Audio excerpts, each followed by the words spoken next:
தென்திருப்பேரை மகர நெடுங்குழைக்காதர் திருக்கோவில் பங்குனி திருவிழா கொடியேற்றத்துடன் துவங்கியது.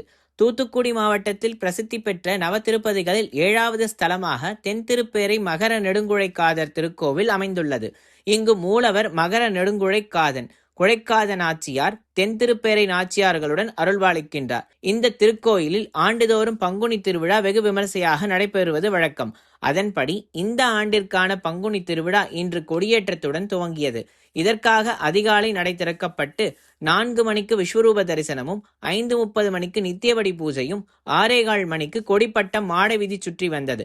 பின்னர் 6:45 மணிக்கு உற்சவர் நிகரில் முகில்வண்ணப் பெருமாள், ஸ்ரீதேவி பூமிதேவி தாயார்களுடன் மணவாள மாமுனிகள் சன்னதி அருகில் உள்ள மண்டபத்தில் எழுந்தருளினார். கோயில் கும்பாபிஷேக திருப்பணிகள் நடைபெறுவதற்காக கொடிமரம் பாலாலயம் செய்துள்ளதால் தற்காலிக கொடிமரத்தில் கொடிமர பூஜைகள் நடத்தப்பட்டது. 7:45 மணிக்கு மேல் அர்ச்சகர் திருவேங்கடத்தான் கொடியேற்றினார். இந்நிகழ்ச்சியில் ஏராளமான பக்தர்கள் கலந்து கொண்டனர். இந்த உற்சவ காலங்களில் தினசரி காலை 7:30 மணிக்கு தோளுக்கிணியானில் உற்சவர் நிகரில் முகில்வண்ணப் பெருமாள் மாடவீதி புறப்பாடும், பின்னர் இரவு 7 மணிக்கு பரங்கி நாற்காலி, சிம்மம், ஹனுமந்தம், சேஷ வாகனங்களில் வீதி உலாவும் நடைபெறும்.